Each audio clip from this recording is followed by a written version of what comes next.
tenido a Juan Pablo, que no ha podido venir. Hago una pequeña presentación yo y... Sí.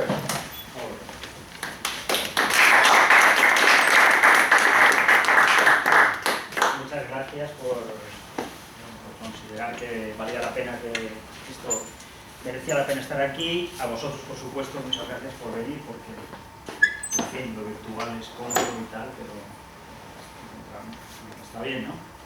Y os lo agradezco muchísimo. Esto de cristianismo fundamentalista estadounidense, ideas mucho más cercanas de lo que nos puede parecer, es un título que encierra una pequeña trampa, y es que lo de las ideas mucho más cercanas es una excusa para poder saber qué es esto del fundamentalismo exactamente, quiénes son los fundamentalistas, por qué se llaman fundamentalistas, etc., ¿no? Aparte de que podamos ver algunas ideas de estas que han ido y venido, pero lo más interesante es saber qué es esto del fundamentalismo. Aquí tenemos a Stephanie Meyer, que es la autora de la saga Crepúsculo, la de los vampiros y los vampiros. Esta señora me sirve de ejemplo de dos cosas. Una, la historia de que cómo nos llegan estas ideas aquí, nos llegan permeadas en la cultura popular.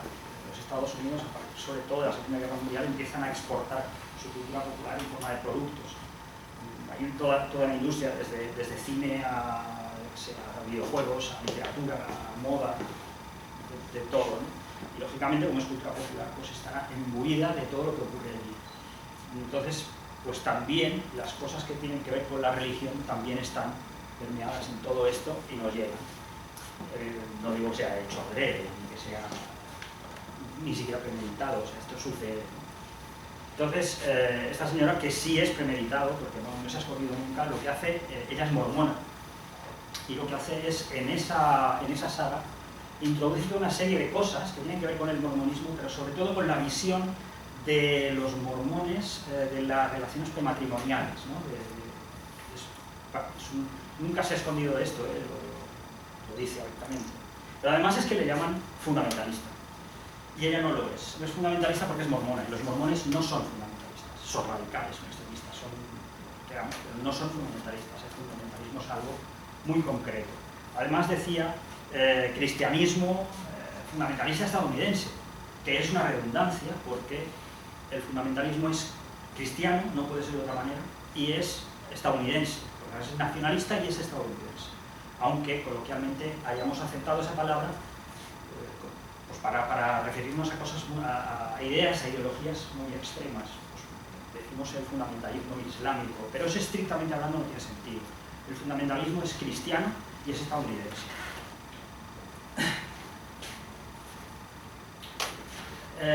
En realidad es una reacción que se produce a principios del siglo XX, en los años 20, con una reacción al liberalismo teológico que surge en Alemania en el siglo XIX y que intenta conciliar las ideas mágicas, las ideas de milagros que aparecen en los textos bíblicos, lo intenta conciliar con una clase social que ya tiene una cierta cultura, que ya tiene unos ciertos conocimientos y que se siente incómoda con gente que anda sobre las aguas, con gente que separa mares, con gente que multiplica comida y cosas de estas, ¿no? Entonces, bueno, el liberalismo teológico pues intenta hablar de esto como parábolas, como metáforas, como enseñanzas morales, y eso es una reacción. El fundamentalismo reacciona contra esto y dice, no, todo esto no son metáforas, esto es real, esto fue así. El seminario teológico de Princeton es un lugar donde surgieron muchos pensadores, muchos teólogos que fueron los que alimentaron este fundamentalismo. Y luego la publicación de una serie de libros, 12, unos libretos, que fueron pagados y que fueron sufragados por unos señores que se llamaban los hermanos Stewart, que eran unos individuos que se dedicaban a la industria del petróleo, eran muy ricos y muy religiosos, muy extremistas, y empezaron a pagar para que esto se publicara y para que esto se moviera. La gente que publicaba en estos fundamentales, en estos libretos, pues era gente del seminario teológico de Princeton. O sea que en los fundamentales ya empieza a aparecer la palabra fundamental, luego la veremos aparecer más. Hoy se puede encontrar esto, en inglés como mínimo se puede encontrar en forma de 2 volúmenes, en traducción al español no lo son. Aquí vemos la zona del cinturón bíblico, la zona de influencia del fundamentalismo, pero como no es cualquier cosa, se calcula entre un 15 y un 25% de la población estadounidense con una patita al menos en ideologías fundamentalistas. Ese margen de 15 a 25 es porque hay gente que está metida de lleno en el asunto, o sea, forman parte de congregaciones y tal, y otros que simpatizan con esas ideas, ¿no? Y por eso hay un margen. Pero bueno, 15 a 25% es, y vemos que es bastante grande, son los estados del sureste. Para compararlo, aquí vemos la zona de influencia mormona. Los mormones expandieron mucho más allá de Utah, no solo están en Utah. Pero es incomparable, ¿no? Realmente el fundamentalismo es una cosa mucho más extendida, ¿no? Más amplia, y por lo tanto mucho más influyente. El nombre de fundamentalismo viene de este señor, el señor Brooks, que era... El señor Brooks, que por cierto, lo tenemos aquí, lo presento al señor James H. Brooks. Este señor salió del seminario teológico de Princeton y organizó las conferencias bíblicas del Niágara en los años 20, unas conferencias que duraron varios años. Y allí pues intentó congregar a toda esta gente que estaba publicando en los fundamentales y que se estaba moviendo en lo más radical, ¿no? En los círculos más radicales. Y publicó unos folletos, una especie de revistas pequeñas que les llamó La Verdad, el Truth. Y en esas revistillas publicó un volumen que se llamó Los Fundamentos. Vuelve a aparecer el concepto de fundamentos. Esos fundamentos eran lo que consideraban en estas conferencias bíblicas del Niágara todo aquello que deberían adscribirse los cristianos de pro. La inerrancia verbal de las Escrituras, o sea, la Biblia, como está dictada por Dios, no puede contener errores. O sea, nada de aquí no hay errores, no se puede... O sea, van a buscar una interpretación literal, por lo tanto, no se puede equivocar, no hay errores. La naturaleza divina de Jesús, porque ya se estaba planteando el hecho de que Jesús era un hombre, un tío fantástico, un hombre maravilloso, único y tal, pero un hombre. No, Jesús era hijo de Dios. La concepción virginal, eso María era virgen, eso tampoco se podía discutir. La muerte vicaria, el hecho de que Jesús se sacrifica para redimirnos de los pecados, etcétera, etcétera, etcétera, tampoco se podía discutir. Y luego la resurrección en carne de Jesús, no en alma, no en espíritu, en carne. Y la segunda venida, que está en caer, eso es ya. Dentro de una hora, dentro de un día, pero ya mismo. Eso tiene que ser ya. Ya que han pasado 2000 años, pero bueno, ya, ¿no? Entonces esta gente empiezan a decir que son fundamentalistas porque leen los fundamentos y porque firman esos leen los fundamentales, perdón, y porque se adscriben a los fundamentos. Somos fundamentalistas. Y lo dicen ellos mismos, no es un insulto, no es algo peyorativo, es algo que dicen con orgullo. Allí la prensa empieza a llamarlos fundamentalistas, pero como sus actividades son muy radicales, pues fundamentalismo empieza a ser sinónimo de gente muy extrema, hasta que llegamos hoy, pues que la RAE acepta fundamentalista y fundamentalismo, incluso el diccionario de Oxford lo acepta pues como algo, pero estrictamente hablando, esto viene de Estados Unidos y es cristiano, es protestante, es cristiano, no, y es blanco además, y es nacionalista, o sea, se consideran, como ahora vemos, el pueblo elegido. Las raíces están, sobre todo, en el calvinismo, en el puritanismo, en los anabaptistas, en los evangelistas, muy especialmente. Incluso hay ciertos historiadores que dicen que un fundamentalista es un evangelista cabreado. Y en una serie de comunidades que emigraron, no solo estas, pero estas son las más importantes, que emigraron de Europa a ese nuevo mundo. Aquí tenemos a Juan Calvino.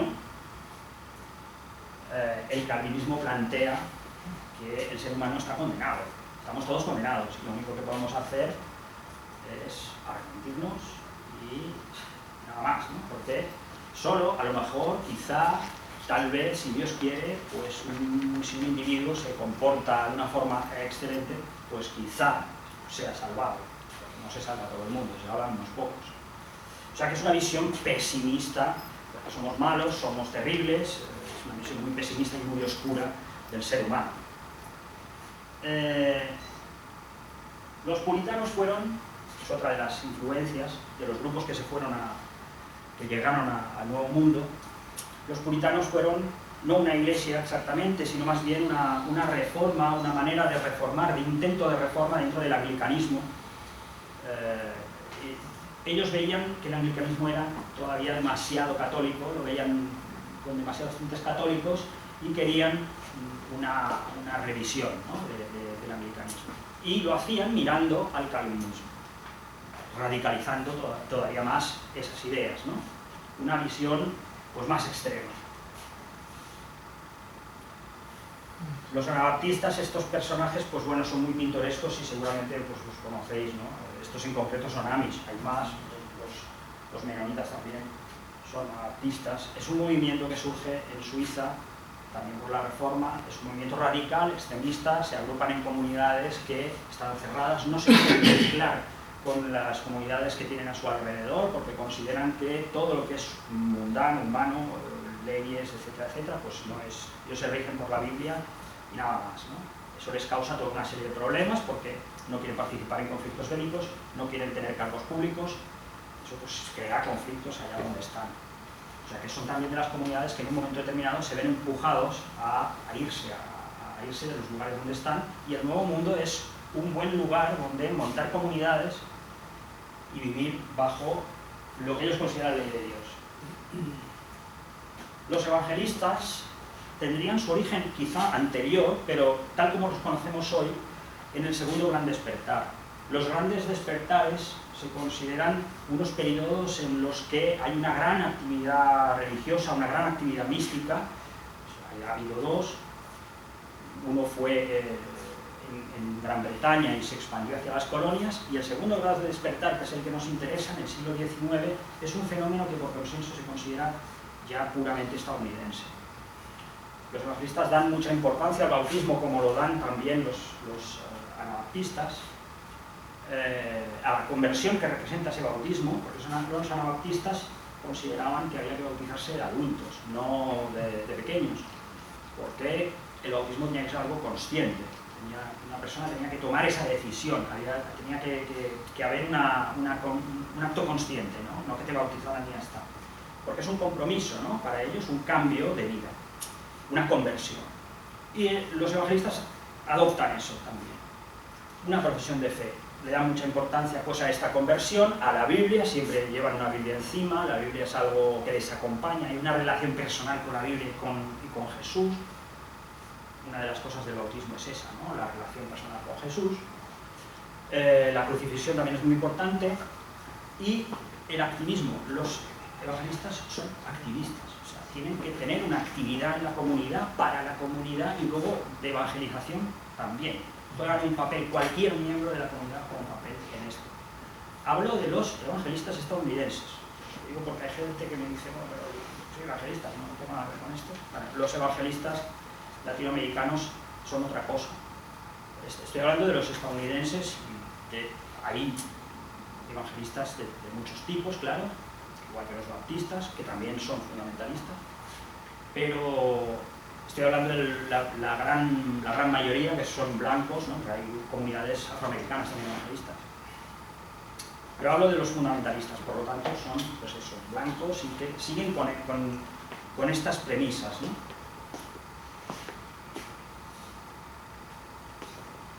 Y bueno, algunas ideas de estas que van y vienen, para tocar algunas de estas ideas que han estado en Europa y que han ido a Estados Unidos y luego han vuelto, pues empezaríamos por la antivacunación, que es algo que surge, aquí tenemos unos antivacunas ahí,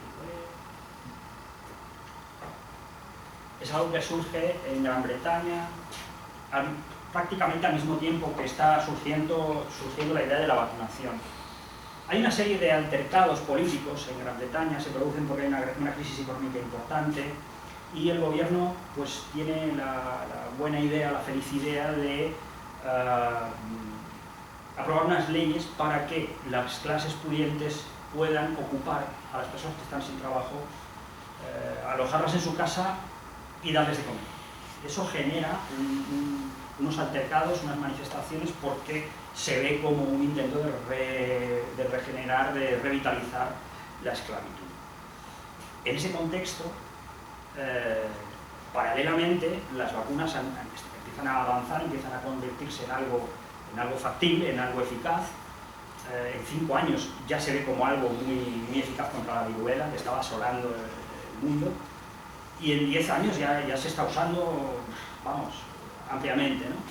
Pues el gobierno dice, vamos a hacer que sean un derecho, y al poco tiempo vamos a hacer que sean obligatorias, pero como estamos en el contexto de una gran agitación social, esto se ve también mal, se mezcla con lo otro, se ve mal y nos van a envenenar, nos van a contaminar, porque esto sale de los animales enfermos, etcétera, etcétera. Al mismo tiempo que llegan las vacunas a Estados Unidos, también llegan estas ideas, pero así como la cuestión política se va diluyendo un poco, ha tenido picos, pero se ha ido diluyendo, la cuestión religiosa, hay una serie de pensadores religiosos que se agarran a unos pasajes de la Biblia diciendo que no se debe contaminar la sangre. Es un poco lo mismo que hacen los testigos de Jehová cuando dicen que no quieren transfusiones. Y eso se queda, eso sí se queda, porque son fundamentalmente los evangelistas los que se quedan con esto y dicen no queremos vacunarnos. De hecho, el Pew Research Center, que son los mismos que decían que entre un 15 y un 25% de la población de Estados Unidos está en el fundamentalismo, dicen que el 45% de los evangelistas blancos no quieren vacunarse. No es cualquier broma.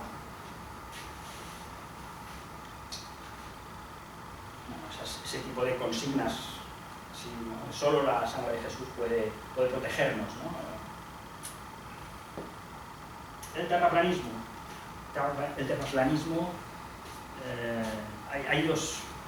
habría que distinguir un terraplanismo histórico, que serían todas esas comunidades que en un momento u otro, por ignorancia, por falta de conocimientos, por lo que fuese, tenían unas mitologías en las cuales, pues, si el mundo que ellos veían era plano, pues las mitologías decían que la Tierra era plana, no se cuestionaban que estaban en un esfero. Pero hablamos de otra cosa, hablamos de un terraplanismo que nace en el siglo XIX, a finales del siglo XIX, y se lo inventa un señor que es ultra religioso, que es Samuel Gotham, y se inventa que en la Biblia dice que la Tierra es plana. Evidentemente la Biblia no dice que la Tierra sea plana, claro. Pero él se agarra unos pasajes y dice, estos pasajes están diciendo que la Biblia es plana, y yo voy a usar esto para demostrar que Dios existe y para demostrar que la Biblia no se equivoca. Y a partir de ahí se lanza, pues, a hacer una serie una cruzada, ¿no?, para defender esto.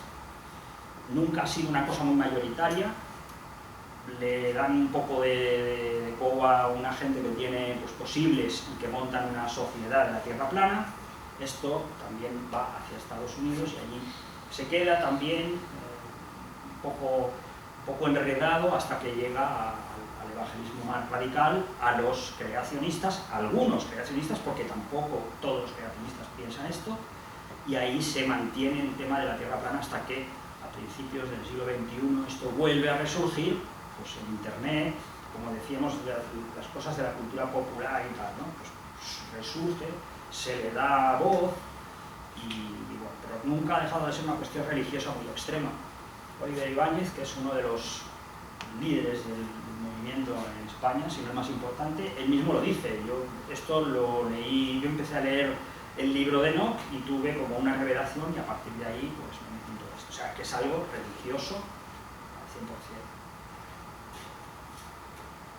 Aquí tenemos yo creo que es la única imagen de Billy Gotham.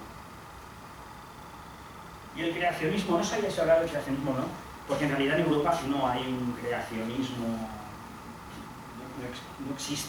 Yo creía que no existía, pero sí hay una manifestación de creacionismo, y es muy curiosa, bastante anecdótica, porque es un señor que era belga y luego se afincó en Francia, y se montó esta historia del círculo histórico y científico, que suena guau.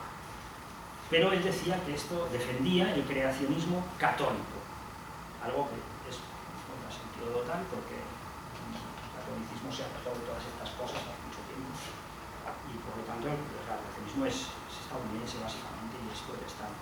Pero él decía esto, ¿no?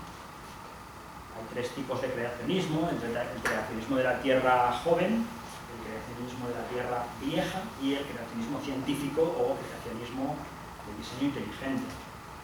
El creacionismo de la Tierra joven dice que la Tierra tiene 6.000 años. Un señor un buen día pues, se puso a calcular, a través de la Biblia, empezó a calcular pues, Adán, su hijo, su nieto, tal, y hizo un cálculo, como a él le parece. En la Biblia no hay una genealogía tan pormenorizada de nadie, como a él le pareció, y estableció que la Tierra tenía 6.000 años. En eso se basan y lo creen, y es sencillo. Los de la Tierra vieja lo alargan más, pero también los cálculos están sacados de los textos bíblicos, o sea que tampoco hay nada especialmente que podamos se pueda contrastar de ninguna manera, es muy patillero todo. Y el creacionismo científico es el que intenta conciliar las cosas, ¿no? Es el que dice, bueno, vale, Big Bang, sí, evolución de las especies, vale, pero alguien diseñó todo esto, alguien apretó el botón, alguien lo... Pues esto es maravilloso, ¿no? Esto es fantástico, o sea que alguien tuvo que... O sea que estos son los del... Luego se mezclan estos tres estilos o estos tres corrientes, evidentemente se entremezclan, pero estos serían las tres líneas más a grandes rasgos, ¿no? Y para terminar, estaría el pietismo. El pietismo es quizá, lo he dejado para el final porque el pietismo es una de las grandes influencias, pero ya del cristianismo en Estados Unidos, no solo de lo más radical. Los pietistas eran luteranos que intentaron reformar el luteranismo, tampoco era una iglesia propiamente, ni una corriente establecida, sino que intentaban, lo veían demasiado dogmático, demasiado férreo, y lo que querían era darle frescor, a su manera, claro, eran los radicales.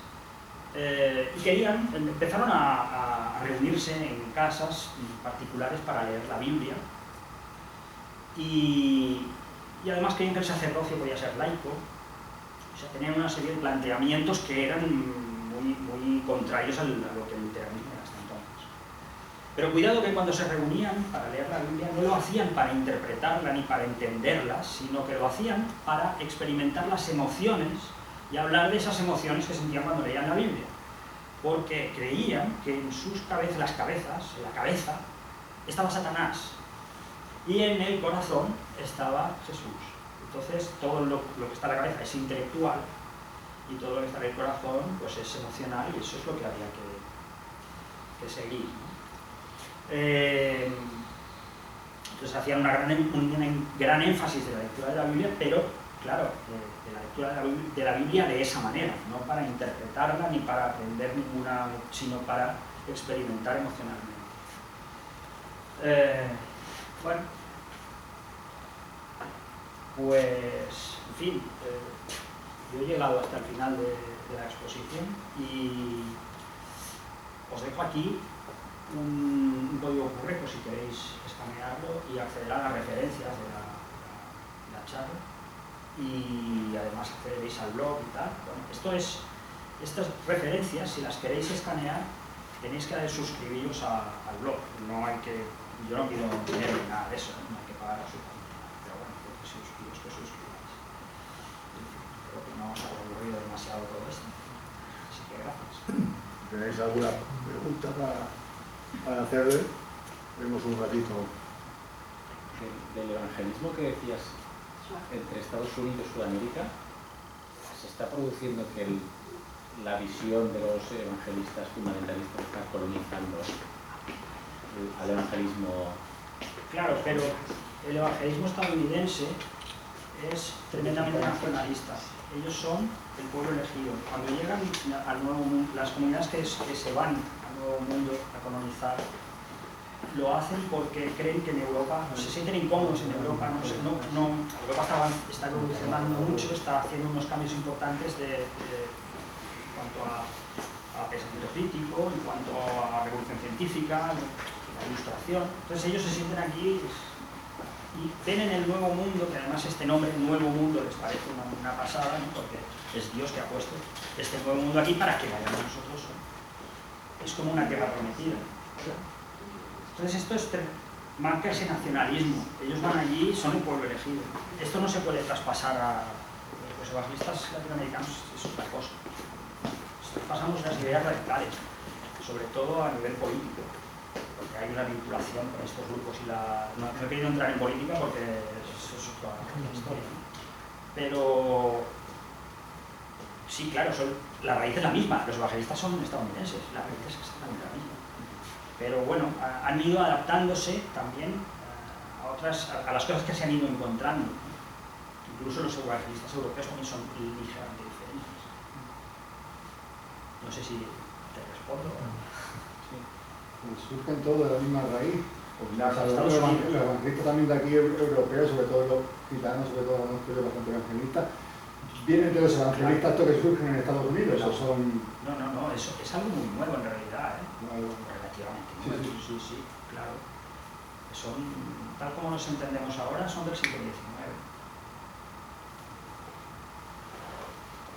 Pero tienen una influencia congregacionalista muy fuerte. Los congregacionalistas decían, bueno, no vamos a depender de ninguna institución así, ni papado, ni nada.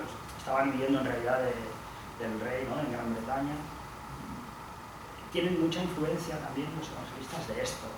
Son muy celulares, muy independientes. La comunidad sí, pero luego ya cada comunidad interpreta el evangelismo de una forma no muy diferente, pero sí con matices. Entonces, cuando llegan a otros sitios, pues esto también se nota. Yo tenía una compañera que era una de estas ramas, no sé cualquiera, era bastante radical, porque una vez hablando sobre la literalidad de la Biblia, y ella defendía que la Biblia, pues esto de forma magistral, que la Biblia no contenía ningún error, puesto que estaba inspirada, no inspirada, no sé si inspirada o estaba realizada por Dios entonces, claro, simplemente una puntualización y eso de que Jesús nació al tercer día, pues llegó a decir que en realidad Jesús, por supuesto Mesías, que no murió el viernes, que murió el jueves, y dije, pero la Biblia no sabe eso, en la Biblia se cita, no lo cita no el viernes, sino la víspera del Sabbat, ¿no? El Sabbat es el viernes, no porque no sé. Mi pregunta es, ¿cómo sobrellevan la multitud de contradicciones que hay en la Biblia y de incorrecciones y de todo esto? O sea, ¿cómo se han inventado una Biblia alternativa? A mí me resulta incomprensible. O sea, aplicando el sentido común y la lógica es que no encaja. No encaja. Hay montones de Biblias, pero estamos hablando de creencias. Las creencias se readaptan, ya está, ¿no? O readaptas las creencias o te readaptas tú, o readaptas los textos, o haces lo que sea para que encaje con el discurso. Bueno, unos dicen que lo crucificaron en un madero, otros en una cruz. ¿Cómo se encaja eso? Pues no se encaja. Tú, si yo digo que es el madero, tú estás equivocado. No es un sistema auténtico. Así como la fuente de inspiración de los católicos es el Papa, que dice el Papa, pues como tiene inspiración divina, se ve que tiene una línea telefónica directa o no sé qué. Pero claro, no hay una figura única, ¿no?, de inspiración de los fundamentalistas, más allá de los orígenes y demás. No hay una figura a la cual todos respeten, ¿no? Entiendo, o sea, que es una especie de interpretación de cada uno, o cómo funciona eso. Bueno, cada comunidad tiene una visión matizada. En cuanto a esos ¿No se dan entre ellos? Claro que se dan. Vale. Bueno, ha habido guerras, claro. Históricamente ha habido muchas guerras. Europa estuvo asolada por las guerras entre luteranos, calvinistas, cristianos, y en Estados Unidos también. Y en Estados Unidos también. O sea, claro que se iban mal, muy mal. El cristianismo es bastante así. Sí. Entonces, o se puede encajar, se encaja. Si no se puede encajar, pues el que está equivocado es el otro. Si las diferencias no son muchas, les metemos más o menos en un saco más o menos parecido. Si no, son completamente distintos. El cristianismo no es un solo cristianismo, hay un montón de visiones del cristianismo. No es una religión propiamente, ¿no? Se le llama religión para que las estadísticas digan que es la mayoritaria, pero en realidad no es así. Bueno, sí, ha habido innumerables herejías. Recientemente ha habido una con las monjas estas. No, los santeros son cristianos. Los santeros son cristianos, aunque sea sincrético, es cristianismo. Y si los pones al lado de un ortodoxo, fin, pues claro, no encaja, porque no encaja.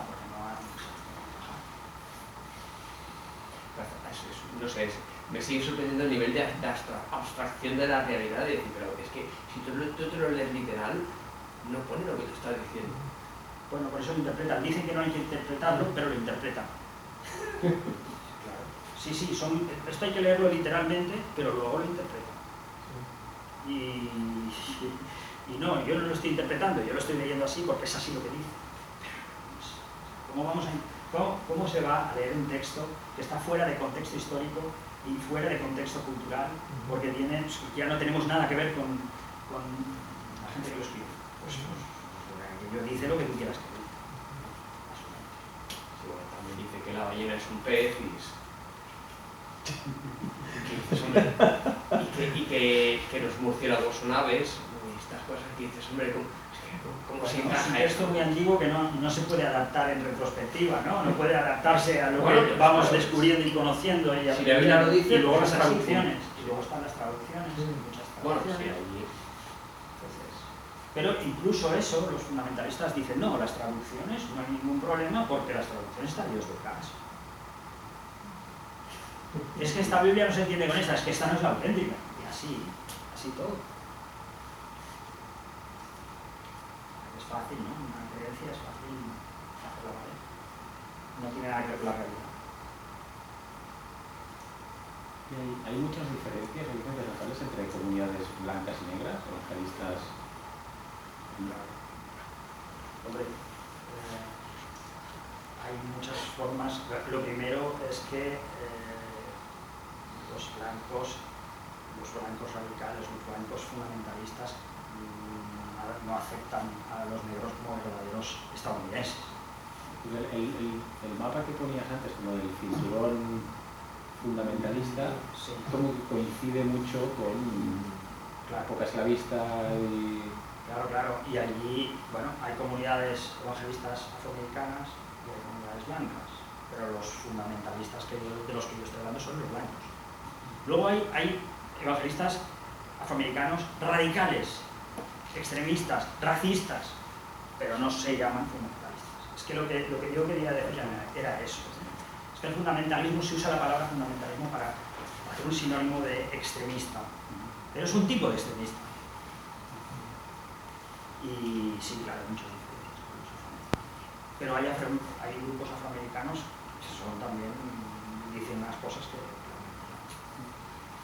del orden de, hay unos, ¿cómo se llaman? La Nación del Islam, que no son islámicos. La Nación del Islam es una secta que tiene, pues de finales del 19 empieza a gestarse. Estos dice que descienden de alienígenas. Los negros son alienígenas, son los verdaderos humanos, y el resto de la gente no son humanos auténticos, porque los humanos somos alienígenas. Muchos músicos de jazz y tal estuvieron metidos en este rollo. Muchos que se adoptaban nombres que parecían islámicos, en realidad no lo eran de este rollo, de la nación del Islam, una cierta conclusión comunista. Y son evangelistas. Y luego están los evangelistas, pues más, entre comillas, más serios, ¿no? Por ejemplo, no sé, hay de todo, ¿no? Hay gente moderada, incluso dentro del evangelismo, no mucha, pero hay gente moderada. Pero vamos, que lo que pesa es esto, ¿no? El evangelismo cañero. Están los baptistas también, que son muy difíciles de distinguir. Ciertos baptistas son difíciles de distinguir de ciertos evangelistas. Y ahora por lo que vemos, con la victoria de Ortán, sí, porque está todo como ahora muy... Yo pregunto eso, si son tan influyentes como nos dicen que son allí. Bueno, se dice, estos los mismos que han hecho estas estadísticas decían que el 40% del Partido Republicano tiene algo que ver con el fundamentalismo. Así las cosas, un político que se mete en el Partido Republicano, si quiere hacer algo, tiene que mirar de contentar al menos o de estar un poco bien con esa gente. A partir de los años 40, los fundamentalistas empezaron y los evangelistas en especial, empezaron a mirar la política, porque Bueno, desde su gestación ya empezaron, pero había dos grandes bloques, unos que decían la política es algo humano, algo sucio, y no queremos saber nada, pero fue surgiendo una nueva corriente, vamos a aprovechar la política para conseguir nuestros fines, que es tener una cristiandad como creemos que tiene que ser. En realidad lo que buscaban, y los del Seminario Teológico de Cristo, los fundamentales, todos estos escribían planteando unos Estados Unidos que eran una teocracia, un sistema teocrático. El cuento de la criada no está tan lejos de esto, de cómo lo ven ellos. Bueno, el cuento de la criada no es más que un reflejo, eso que decíamos de que la cultura popular, pues la gente escribe, los autores, los directores, los guionistas, escriben sobre lo que tienen a su alrededor. Y es un reflejo de estas cosas, claro, sí. Es que había gente, bueno, pues ahí, vamos a ver, que esto de Trump tampoco es nuevo. La connivencia entre estos grupos y el Partido Republicano es bastante histórica. Los Bush, padre e hijo, Reagan, estaban en un grupo que se llamaba Mayoría Moral, se llama Mayoría Moral, que es una especie de grupo de influencia, de think tank, de laboratorio de ideas, de varios casaberos, que son fundamentalistas. O sea, que tres presidentes estaban ahí. Esto no es una cosa oculta ni escondida ni nada. Esto no es una teoría de la conspiración. Pero estos dirigentes comulgan con estas ideas o se aprovechan de lo que hay detrás. Esta es una pregunta quizá difícil de responder, ¿no? No lo sé, no tengo ni idea. No, a veces fuera de micrófonos se hacen comentarios que luego salen a la luz y por ejemplo, o a través de métodos indirectos. Recuerdo pues una entrevista que se hizo a Puente Ojea, que Puente Ojea cuando fue al Vaticano estuvo allí de cónsul, de embajador, no sé, no recuerdo qué era exactamente, y en una entrevista que hicieron al volver le preguntaron cuál era su opinión sobre la gente que había ahí, y dijo, allí no cree nadie. Dijo, allí no cree nadie. Dijo, porque o sea, es como un teatro que montan, porque tienen un negocio interesante montado, muy importante, y no creen nadie. A altas esferas. Ya. Eso es un buen teatro. Luego, no sé yo no sé si realmente esa opinión está muy fundamentada, pero estuvo ahí, subiendo allí y relacionándose con la gente. Entonces, claro, por eso digo que a veces la gente pues tiene que mantener su teatro, tiene que hacer sus funciones y sí, vamos a defender la no sé qué, bueno, todo es de suponer todo escenario, pero bueno, luego a lo mejor el petit comité dicen estos son todos unos cachorros que lo vamos a dominar aquí a base de meterles un poco de... Se supone que habrá de todo. Habrá gente que creerá y gente que lo aprovechará. Gente que creerá y gente que se aprovechará de los que creen, ¿no? Bueno, no sé, como en todo. No es una falta irse a Estados Unidos tampoco, eso es una cosa. Son votantes. No van a aprovechar eso. Sí, bueno, también recuerdo una pequeña intervención, que va a ser muy breve, que en una entrevista, en unas votaciones que se hicieron de hace años, un experto en, no sé si en política internacional, dijo que algo así como que a veces los estadounidenses nos pueden parecer muy próximos porque tenemos aquí los ingleses y bueno, más o menos todo el mundo habla inglés y tal, pero que dice que son seres completamente diferentes a la cultura europea, que han evolucionado de su manera y que no tienen nada que ver con nosotros. Quizá es un poco por esto, porque el fundamentalismo y estas ideas son muy, muy diferentes, no han cuajado aquí, sino que se han gestado allí, nos llegan aquí nos llegan un poco de forma desviada o de forma un poco tal, pero es que además que a veces pensamos que entendemos su forma de... Porque tienen un anti-europeísmo, son anti-europeos. Europa, en un momento determinado, sobre todo en las raíces, representa, cuando hacen se ponen en la piel del éxodo y dicen nosotros somos los judíos que estamos huyendo y estamos yendo a la tierra prometida, de que huyen del Papa y huyen de Enrique VIII. Entonces, la monarquía es mala, Roma es mala porque es corrupta, Europa es corrupta. O sea, hay un anti-europeísmo. Son distintos, pero hay un cierto rechazo a cosas que surgen en Europa porque se ven como algo satánico. Estos grupos rechazan de cuajo a Marx, rechazan de cuajo a Darwin no por lo que digan o dejen de decir, sino porque lo ven como algo satánico. Y eso aleja. Porque no hablamos de cualquier cosa, hablamos de dos cosas muy influyentes. Al margen de lo que uno pueda pensar, eso es satánico. Sí, sí. Pero son dos cosas muy influyentes. Con el judaísmo. Bueno, y aparte lo cual es muy distintivo en los Estados Unidos es que si en Europa se ha producido una separación entre lo público y lo privado y la religión se adscribe ya a lo privado, en Estados Unidos no. La religión sí que forma parte de lo público, es más, o sea, todos los candidatos presidenciales deben presentar una imagen de estar felizmente casados, o sea, un candidato soltero a la presidencia no se come un colín. Y sí, o sea, incluso confesarse ateo en Estados Unidos no es de muy buen tono, está mal. Entonces ahí sí que también no se ha producido esa separación que aquí en Europa sí se da. Porque aún así también en Estados Unidos hay que tener en cuenta que es un país muy diverso, ¿no? O sea, hay una diversidad enorme, no es, culturalmente no es nada homogéneo. Claro, aquí hablamos de una parte muy específica, pero no estoy diciendo ni mucho menos que en Estados Unidos todos sean fundamentalistas, todos sean... Para nada, por suerte. Y los fundamentalistas con el judaísmo, lo que, bueno, avatar, ¿no? Porque si yo soy religioso, Pero curiosamente ha habido situaciones en las que se han encontrado por cuestiones, bueno, se han usado, se han utilizado. Curiosamente, ¿no? Porque, claro, esto son lo peor. Y en discursos, vamos, públicamente, sin cortarse un pelo.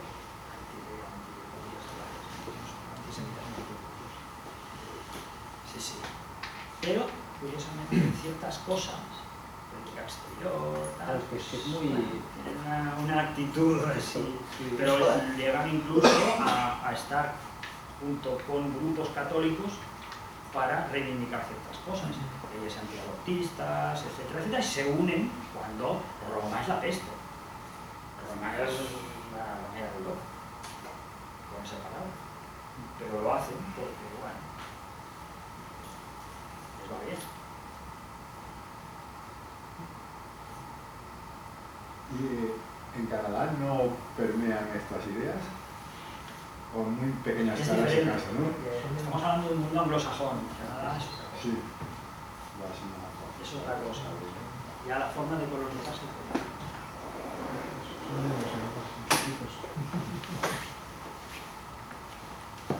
Claro, esto lo que decías tú, o sea, Estados Unidos lo peor, o sea, si haces una escala de a quién ven peor, lo peor es un ateo. O sea, es mucho mejor que creas en Allah, en quien sea, pero no lo veis en el cine. No sé nada, ¿eh? No sé, Pero yo creo que deben estar empatados. Pero seguramente, ¿sabes? No sé hasta qué punto, pero lo peor ateo, pero esto. En el cine se ve muy claro cómo se plantea el ateísmo nunca de una forma equilibrada. Es alguien que ha tenido una crisis, es alguien que era creyente pero no porque le pasó algo. Es alguien que no puede ser que sea ateo. Eso no puede ser. No se puede aceptar de ninguna manera. Solo Woody Allen hacía películas con ateos. Tenía su gracia, pero no puede ser. El ateo es... Solo si eres Dawkins, ¿no? Que puedes permitir el lujo de ser ateo y decirlo. Y te da igual, pero si no, yo supongo que no debe ser cómodo, aunque, como decías tú, Estados Unidos es muy grande, ¿no? No es lo mismo, estábamos hablando de los estados del sureste que estar en una ciudad como Los Ángeles o como donde se deben pasar de ti, ¿no? Y en inglés la palabra fundamentalista, o sea, aquí lo usamos como un modo peyorativo. Claro, pero sí, ese uso que hacemos es copiado de ellos. Empiezan ellos a usarlo así. Claro, pero con el sentido peyorativo, Claro. ellos lo usan también. Claro, y lo usan para referirse al Islam. Los fundamentalistas islámicos, que es una cosa que no tiene ningún sentido. ¿Cómo van a ser fundamentalistas islámicos? Ellos no se reconocen como fundamentalistas. Sí, los fundamentalistas sí, pero la prensa en Estados Unidos ha utilizado esto así. Bueno, la prensa lo hace en partes, no hace falta que sean los estadounidenses, ¿no? Eso de transformar las palabras y los conceptos, pues bueno. Al final llega un momento que el uso popular, pues sí. Pero claro, los fundamentalistas islámicos, puede ser, ¿no? No estaban ahí, seguro que no estaban en las conferencias bíblicas de Doñana, ni se leyeron los fundamentales ni nada de eso. Bueno, pues sí. Yo creo que, bueno, se sabe mucho, yo creo que se sabe del fundamentalismo, pero yo, porque cada X tiempo me va apareciendo, son mexicanos de hecho, el Yunque, Pero esto es catolicismo. es catolicismo, pero o sea, no es conspiranoia ni nada, son un grupo religioso, poderoso, con influencia. A mí, yo no usaría la palabra poder, sino influyentes, ¿no? Vale. Con mucha influencia, perdón. Sí, claro, y existen. Sí. Y han tenido, de hecho, no hace cosa de 2 o 3 años, 2 años creo, estaban hablando con líderes de Vox y líderes del Yunque, y abiertamente, eso no es escondido, eso es algo, o sea, que no es una cosa que hay que investigar nada, es así. Sí, son extremistas radicales. Pero estos son católicos. Bueno, es que el catolicismo tiene su... Sí, pero son católicos, no son protestantes ni nada, son católicos. De hecho, te iba a decir que supongo que, igual que decías que se usan los judíos y los evangelistas, porque bueno, al final pues cuando salen temas del aborto o algunos temas, pues aunque echen pestes luego cuando salgan por la puerta, pero si comparten el pensamiento, pues a ratos les puede interesar utilizarse el uno al otro, apoyarse o lo que sea. Y doy por hecho que en el mismo saco puedes meter al Yunque tranquilamente porque, bueno, no sé. Sí. Supongo que, nunca mejor dicho aquí, pues los crean. Excepto algunos grupos ellos se juntan. muy especiales que se han ganado las enemistades de prácticamente todo el mundo porque son impopulares, no sé, los baptistas de Westboro. No sé si os suena un tío que se llamaba, que ya está muerto, Fred Phelps. Fred Phelps era un pastor que su iglesia tenía unas pancartas que decían Dios odia a los maricas. Así, ¿no? O sea, pero en la calle, en los Estados Unidos de hace 4 días, ¿eh? No hablamos de... Bueno, esta gente, claro, hicieron cosas tan locas como estaban en contra de que se retiraran las tropas de Afganistán y tal, pues iban a los funerales de los militares y liaban allí unos pollos increíbles y tal, unos follones, la policía, tal.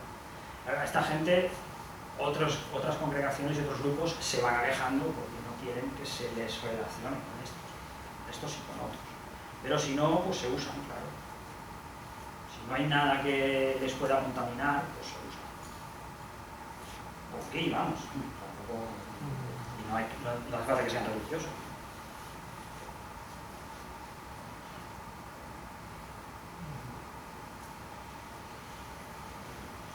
Bueno, no hay ninguna pregunta más.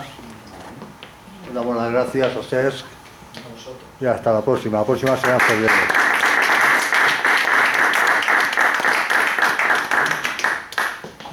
Se me ha puesto malita mi mujer. A ver si te hago algo.